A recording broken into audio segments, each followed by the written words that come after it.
What is up everyone, and welcome to the 7th and final season of F1 22 My Team Career Mode.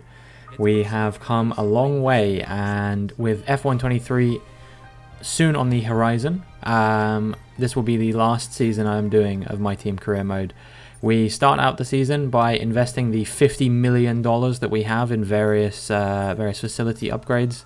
I don't think we'll be able to max out all the facilities entirely, but we'll be able to get pretty close by the end of the season, I imagine. Obviously, my number one priority throughout the season will be retaining my incredibly strong teammate, Alex Albon. He was here for the whole of Season 6, and he did a very good job. Ended up finishing P3 in the Constructors after he was struck with some pretty poor reliability and also maybe a little bit of inconsistency towards the end of the season as well. But yeah, he was looking like he was going to challenge me all the way for a while. In the end, it was Lando Norris who pushed us the whole way to the final race, and we closed that one out to become a 3-time world champion. And now the agenda is simple. We just want to defend our championship one more time from the people that we are contending with. We choose Leclerc as our rivalry again. We actually lost the rivalry to Leclerc at the very end of the final season, or the previous season, I should say. So for those of you who aren't familiar with the rules of how this works, if I win a rivalry, I up the difficulty by a point, and if I lose a rivalry, I drop the difficulty by a point. And we were playing on 87 beforehand, so I'll be dropping this to 86 for the start of this season. And yeah, we'll be seeing where we're going from there. I have enough money now to do one more upgrade, so I'm going to do that. We got a bit of cash from some pre-season activities that we did. And yeah, now it's time for us to get into the first race of the season, which, as always, is Bahrain. I don't think it's ever not been Bahrain, because it's never been missing on the calendar. But yeah, final season, we will be starting with this one again. For those of you who weren't here at the end of last season, it was Fernando Alonso retiring, which kind of kicked off a small change in the driver market. Tsunoda joining Alpine in place of Alonso, and then Dragovic joining AlphaTauri in place of the departing Tsunoda. And now we are going to have a look at the vehicle performance comparison. You can see that we are the best car, but then second best is Aston Martin, who obviously have done a very good job protecting their development between last season and this season. There was a regulation change. It means that Ferrari have moved down to 5th, Red Bull are in 7th, and McLaren, bearing in mind that Norris pushed me all the way for the championship last season, McLaren now have the worst car on the grid, which I mean, I like the sound of that. if it means that Norris and McLaren are going to struggle to keep pace with us, at least for the beginning of the season, before they probably develop back to the level they were before quite quickly, I imagine. Yeah, it would be a nice opportunity for us to score some easy and quick points on them before before they catch back up. We didn't have the best time out in practice, to be honest. I didn't feel like my pace was super strong. I was still getting used to the circuit again. It's also been a few days since I played this game, because I was recording this on Saturday morning and I recorded Abu Dhabi on Wednesday morning, I think it was. So it's been about 3 days since I last played this game. So I was still getting back into the swing of things. Eventually, by the end of practice, I was starting to feel it, but obviously by that point the tyres had gone off a little bit. So yeah, we weren't really anywhere in practice, but I'm hoping that we can put in a strong performance in qualifying to hopefully find ourselves a little bit further up the order, at least in sort of the top 5. Obviously, I want to be defending my my championship, so I'm targeting pole position, of course, but towards the end of last season, my qualifying really started to take a bit of a dip. I was not qualifying up the order basically at all. A lot of my wins were coming from sort of me getting it right on strategy, which is a vital part as well.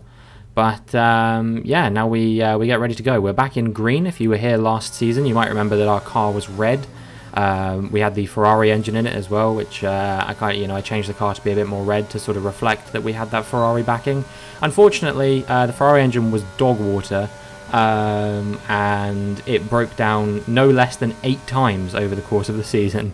So yeah, I decided I would do something a bit different. We've gone back to our old partner, which was Mercedes. It's one we won the the first of our Drivers' Championships and also our first Constructors' Championship with. So I figured, why not?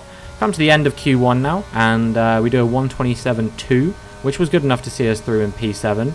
So, yeah, we're looking good, but we're not looking super pacey right now. We still need to find a bit of pace. I'll be interested to see who's through and who's out. So, yeah, unsurprisingly, Stroll is through in the Aston Martin. The Williams, who also made big gains, are both through in 2nd and 5th. Both Red Bulls are through. Both Ferraris are through, you can see there. The Mercedes of Joe is through. I think Mercedes are a pretty strong team. Haas have made their way up the order, and both of those guys are through as well. You can see Tsunoda on his Alpine debut has got through. But now for the eliminations. Both AlphaTauris, Norris of the McLarens, Russell in the Mercedes, and also the Alpine of Ocon and the Alfa Romeo of Lundgaard, which perhaps those two aren't so surprising. But yeah, both AlphaTauris and Norris and Russell being out are definitely a shock for Q1. And I wonder if Q2 will throw in even more shocks into the mix. You know, if the Aston Martin and the Williams are as good as we expect them to be, then I'm expecting to see at least a few of those guys in Q3, even if they don't have the strongest driver lineups. I mean, obviously, I would say that Piastri is a fairly strong driver, so I'd definitely be expecting to see him in Q3. You know, he was dragging it into Q3 even when the Williams wasn't a particularly competitive car. So yeah, I would definitely be expecting him to do quite well. We did a banker lap to start off with, and now we're on a proper lap on a fresh set of soft compound tyres, and we're going to see if we can do anything. We improved by about 0.3 as 1:27.1, and once again we are through to Q3 in P5. So looking a little bit better now. Ideally, I'd like to qualify a bit higher than this. You know, if I can at least get top 3 based on the pace I've been showing, that would be ideal. And yeah, as for drivers who made it through, we got both Ferraris. We got Gasly, but Verstappen is actually out. Neither of the Williams made it, but both of the Aston Martins and both of the Haas's made it. Myself and Albon, perhaps unsurprisingly. And then yeah, also Porsche in the Alfa Romeo. So he's done a pretty good job, because that's not a particularly good car at the moment, if I remember correctly. So yeah, he's done well to make it through to Q3. He's actually fairly impressed me with his one-lap pace. I think his qualifying is quite good. It's just he's very inconsistent in the races, in my experience. You know, we had him as a teammate for a season and a half, and he never really delivered in the races. You know, he got a couple of wins here and there, but really he was not quite the teammate that I was hoping he would be. And eventually we let him go.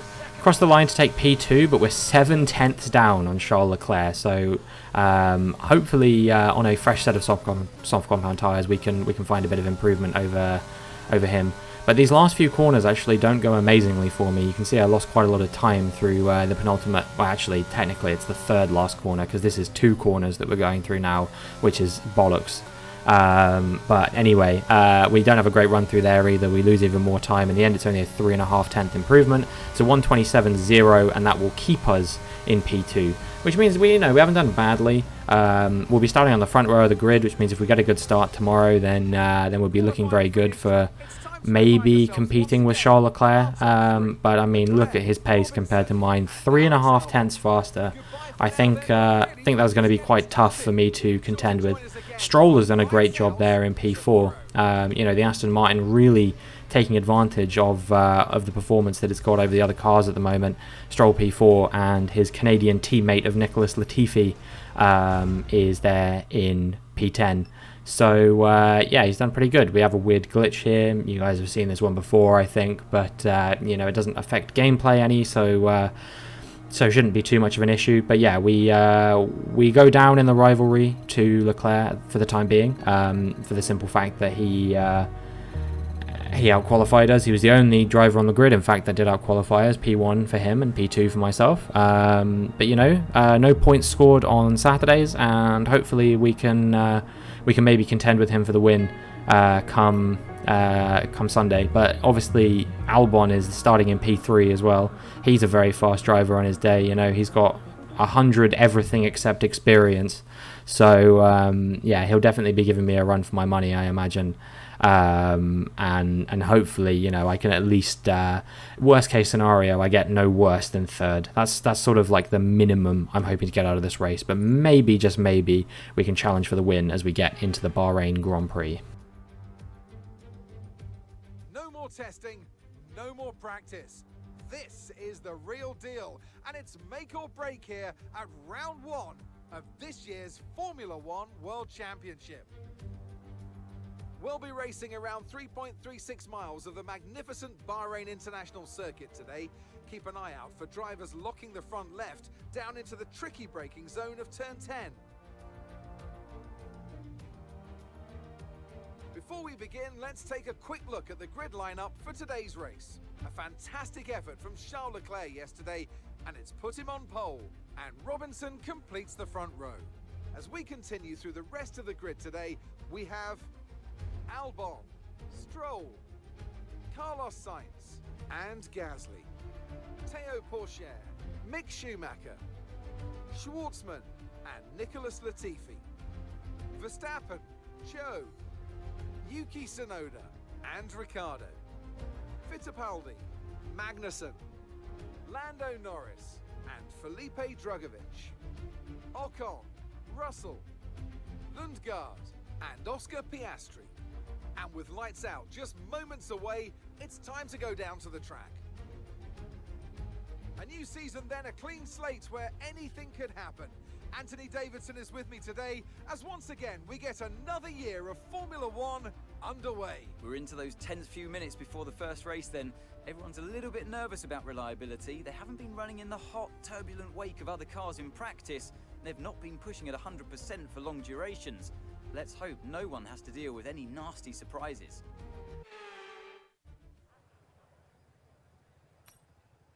Mark has nothing to say for me, no words of encouragement for my first race of the season, so yeah, it looks like I'm flying solo on this one. And yeah, as we get ready to go for the formation lap, I'm just hoping that I can get a good start, and yeah, we'll warm up the tyres on the formation lap, make sure that we're ready to go when the lights go out, and that we're not going to get caught out by the cars behind us. Interesting strategy. It's a few people starting on the softs, a few people starting on the mediums in the top 10. I think Pourchaire is also on the mediums. I'm not sure about the cars behind him, but yeah. So we shouldn't come under too much pressure from Albon and Sainz, and I wouldn't even be surprised if Stroll actually gets Albon off the start. But yeah, as for Leclerc, I think me and him will get away pretty evenly, and I would be surprised if I'm able to take the lead here off the start. But anyway, we get ready to go as the lights come on. And the lights go out, and actually we've had a very good start here. It's a pretty poor start for Leclerc, all things considered, and we move into the lead of the race temporarily, but Leclerc's fighting back at us a little bit in that second phase. We're going to be wheel to wheel as we go through turn 1, and I go a little bit deep. The tyres are not fully warm yet, so it's still going to be quite tough for us to hold on to this for now. But we do manage to take the lead of the Bahrain Grand Prix off the start, and that is exactly what I wanted to see. I think Leclerc will definitely be fighting back at us through these first few corners, but if we can hold on here, especially if we burn quite a bit of battery early on to maybe try and break out of his DRS range, we could really be looking at the win here. Otherwise, I think once the DRS comes around, it will be really hard to keep him behind. He is incredibly fast compared to us. You saw his one lap pace was anywhere as much as like 3 or 4 tenths faster than us, which adds up. It really does add up. You imagine he's gaining a second on me every 3 laps or something like that. That is not any insignificant margin. So yeah, we need to be careful. Once again, I'm having issues with traction on the exit of corners. But the good news is I'm told that is going to not be an issue in future games, which is nice, because I'm really not a big fan of not being able to compete with the cars around me on the exit of corners. They also say that apparently it will be possible to turn some assists down a little bit easier on the new game. Because of the way that they're changing the physics and changing the handling and the traction and all that kind of thing, which I don't know. I'm quite interested to try that. It would definitely be nicer to not be playing with so many assists turned on. Obviously I'm playing with quite a lot at the moment, but I'm still relatively inexperienced. Anyway, we move now. I think the focus here is going to be on Zhou Guanyu, and whilst it might be a new season, some things just never change, and Zhou Guanyu is out of yet another race. I can't think of the last race that guy finished at this point. It feels like he DNFs from just about every race possible. So yeah, it's over for him, but it does mean that there is a safety car deployed, which is going to actually be good for us, despite the fact that we might come under a little bit of pressure off the start here. The one thing that does mean in terms of benefits is that the DRS will not get enabled now until probably at least like lap 7, I would imagine, which means that we can really last a long time on these soft compound tyres before we're going to come under pressure from Charles Leclerc. If we can hold off that initial push off the safety car restart, we should be absolutely laughing, at least until the pit stop phase. Then the drivers we've got to worry about more than anything are probably going to be Albon and Sainz, right? Because they're going to be the ones that are maybe going to be able to do an overcut on the alternative strategy. And whilst we'll be on a faster compound of tyre initially, I can't take that for granted. I need to make sure that I maintain the gap even after the pit stop phase. So there's lots of stuff to think about. And yeah, safety car is now coming in, and I have to emergency warm up my tyres because I realised I wasn't doing it that much under the safety car. We were, as low as about 75 degrees, which is not really a temperature that you can run the tyres with. So I've got them up to almost 80 degrees as the safety car starts to pull into the pit lane, and I'm going to have to pull away pretty quickly before the rear tyres lose temperature again. And yeah, we get away pretty well. You can see that the gap is building ever so slightly to Leclerc. It's staying pretty consistent, really, and we will be able to hold on to this P1 through the first corner. We haven't been jumped on the safety car restart. It's very hard to jump the leader on the safety car restart, because if you're in any other position, you can watch the leader and then try and just go when they go. Whereas if you're in second place, if you go when they go, all you're going to do is stay with them. So you have to try and you have to know when they're going to go before they know they're going to go, if that makes sense. And that is like almost impossible. It basically requires you to be a mind reader. We're being attacked by Leclerc here, actually. He tries to go up the inside at the penultimate corner, but we squeeze him out around the outside, and that allows us to keep hold of the position for now. We're still in P1 as we set the fastest lap, and we start lap 6. And yeah, things are looking okay right now. It's not the most comfortable lead I've ever had. You can see that we are coming under a lot of pressure from Charles Leclerc at the moment, but it's not too big a deal, and hopefully we can continue holding on to this. As we move on to lap 9, you can see that the gap has stayed pretty much the same. There's a bit of a train forming up behind me, which I think goes back to Sainz, as he actually sets the fastest lap. But yeah, there's a bit of a gap behind Sainz to the nearest car, which I believe is Gasly in P6, and then Verstappen is fighting one of the Hasses for P7. Not sure which one it is. I think it's Schwartzman had the better qualifying, but I could be wrong. And yeah, we're just gonna try and hold on to this for all we can. But you can see now, I think that Leclerc is actually going to try and go up my inside here as we go to turn 11, and we try and hold on around the outside. And we're going to see who comes out on top of this. It's going to be whoever gets the better drive. He was squeezed to the inside of the track, meant he had to slow down a little bit more, and that has allowed me back through. But we're coming under so much pressure from him right now. It's really, really tough to hold on to the position right now. And more than that, you also have to make sure that you're not making any mistakes or anything like that, because he is going to pounce right on you if he does that. He actually locks up a little bit there, and as a result, I have to take evasive action off the track. And yeah, hopefully he's not going to put too much more pressure on us. And in fact, he's actually coming into the pits, as is Stroll. Both of them coming in on lap 9. I'm staying out a lap longer than these guys. I hope they can't perform an undercut on me. I think it's going to be quite close. But, worst case scenario, we should come out ahead. They're going to have to warm the tyres up. So maybe I can defend from them if need be. Albon and Sainz obviously staying out. Then next is Schwartzman. He'll be overtaking us as well. And there's a few more cars coming through, including Porsche and Schumacher. And I think that's it as far as the medium compound tyres runners are concerned. So hopefully we can, maintain the lead after those guys all come in as well. We have a pretty good stop onto the medium tyres. We won't be stopping again now, doing 19 laps on these tyres to the end of the race. And yeah, we'll be seeing where Leclerc is in relation to us. You can see that he is just about behind us actually, but obviously we got to warm these tyres up. I actually went a bit deep there, obviously, because I'm still trying to get the tyres warmed up. And yeah, this might allow him back into the fold. It's going to be really hard through these next few corners for me to maintain the position whilst I'm warming the tyres up as well. And you can see he's really close behind me now. I think he might actually be sizing up and move up the inside here, and that is a very very bold place to attempt an overtake. Doesn't quite work out for him on this occasion, but yeah, we hold on to the position for the time being.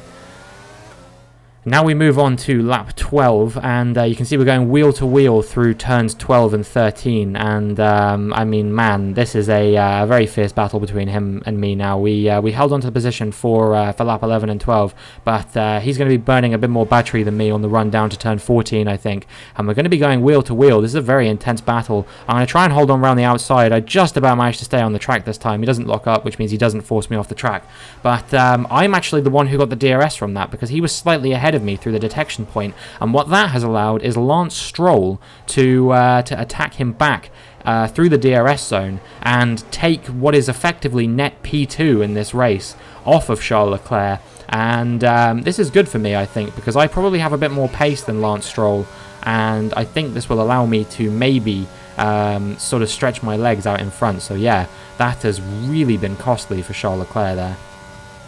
Come out of the pits now, Sainz does, and he's going to be just behind us.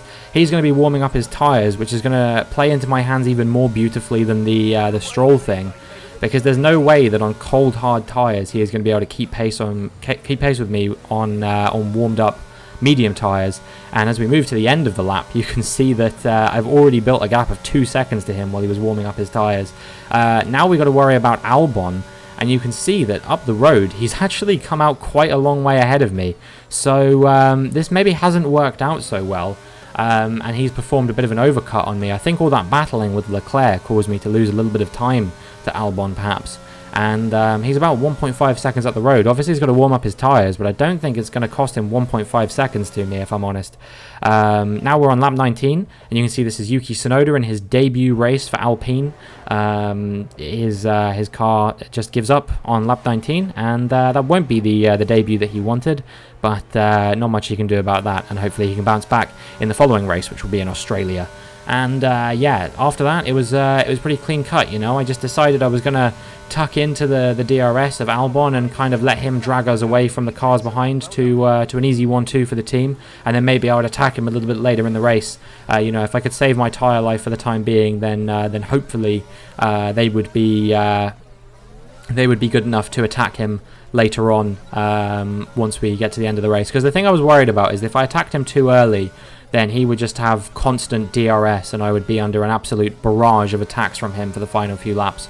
But I didn't want that, so I thought, well, if I wait until the final few laps to actually contend with him, then hopefully we can maybe hold that position permanently if I wait to mount an attack until the final few laps. Now as we move on to the final few laps, you can see we're moving on to lap 26 now. This is the part where I said to myself, right, go time. We're gonna be attacking him pretty much non-stop to the end of the Grand Prix now, I'd imagine. And yeah, it's gonna be tough. You know, the tyres have seen better days for sure, but he's still on hard tyres and I'm still on medium, so I'm hoping I've got something in here to fight with him a little bit. And yeah, we're just burning a bit more battery every single lap. I don't want to burn too much to the point that I run out before the final lap runs around, but I can definitely burn a bit more than I'm burning at the moment. And yeah, we'll see. We'll see who comes out on top in this battle. He's holding his own right now. You can see that he's really benefiting from the extra traction that he gets on the exit of corners compared to me, and that is causing him to hold on to the lead for the time being. But there's still 2 laps to go, and it could be anyone's game. But I'm really just not closing him down quite enough in the braking zone. You know, by the time that we get to the braking zone on the corners of turn 1 and turn 4. We're kind of, you know, maybe 3/10 behind him or something like that, which is just that awkward position that's not quite close enough to think about going for a dive bomb. If I was like 2/10 behind, I would definitely think about doing it. Couple that with the fact that we don't have the most tyre grip left, and it just doesn't quite feel like it's going to be possible, unfortunately. He set the fastest lap of the race, and you can see that as we move onto the final lap now, he's really starting to stretch his legs a little bit. He's moved the gap to over a second at this point, and I guess he left some pace in those hard compound tyres after all. And yeah, it just meant that he kind of pushed right at the end to keep us at bay. He realised that we were pushing as well. But I've burned all my battery at this point, and you know, it's going to be an Albon win at the end of the day. My battling with Leclerc really cost me big time. So yeah, P2 was the maximum I could extract from this race. Albon takes the win, and yeah, it's going to be a 1-2 to kick off the season. As far as things go, you can't really be too upset about that. You know, if we're looking to defend the Constructors title, a 1-2 is the best possible way that we could have started the season. Albon just on the superior strategy today, I guess. And yeah, a decent result for the team. But there's no question it was a critical win.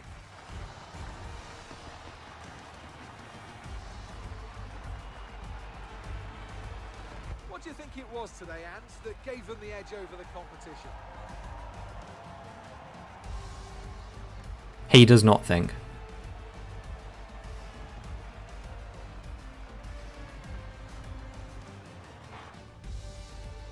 Here comes your top three, making their way down to the podium for what can only be described as a fantastic day for Formula One.